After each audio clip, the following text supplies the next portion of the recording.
வணக்கம். நான் உங்க doctor Shanthi Krishna Raghu from Ashwin homeo clinic.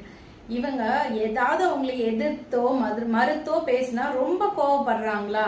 அதாவது சாதாரணமா நார்மலா தான் இருப்பாங்க. ஆனா அவங்க கருத்துக்கு மாற்று கருத்து நீங்க சொல்றீங்க. ஏதாவது இது பண்ண முடியாது, இல்ல இது கேட்க முடியாது, இது செய்யுங்க, இது மாதிரி நீங்க ஒரு சஜஷன் சொல்றீங்க. ஏதாவது ஒண்ணு அவங்க கருத்துக்கு மாற்று கருத்தா நீங்க பேசுறீங்க, ஒரு கான்ட்ராடிக்ஷன் கொடுக்குறீங்கன்னா அவங்களுக்கு ரொம்ப கோபம் வருதா?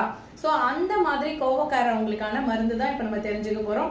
நார்மலா இருப்பாங்க, ஆனா ஏதாவது அவங்களை எதிர்த்து பேசினாலோ, அவங்க கருத்துக்கு மாற்று கருத்து தெரிவித்தாலோ, அந்த மாதிரி டைம்ல மட்டும் கடுமையா கோவப்படுறாங்க அப்படின்னா அவங்களுக்கு ஆர்எம்எட் 200 அப்படின்ற மருந்தும், லைகோபோடியம் 200 அப்படின்ற மருந்தும், இக்னேஷியா 200 அப்படின்ற மருந்தும் பக்கத்துல இருக்க ஹோமியோபதி டாக்டர்கிட்டயோ ஹோமியோ மெடிக்கல் ஷாப்லயோ வாங்கி காலை 3 மாத்திரை, இரவு 3 மாத்திரை, அவங்களுடைய அந்த கோபம் கம்ப்ளீட்டா குணமாகிற வரைக்கும் எடுத்துக்கோங்க. எந்த விதமான பக்க விளைவுகளுமே இந்த மருந்துகள் ஏற்படுத்தாது.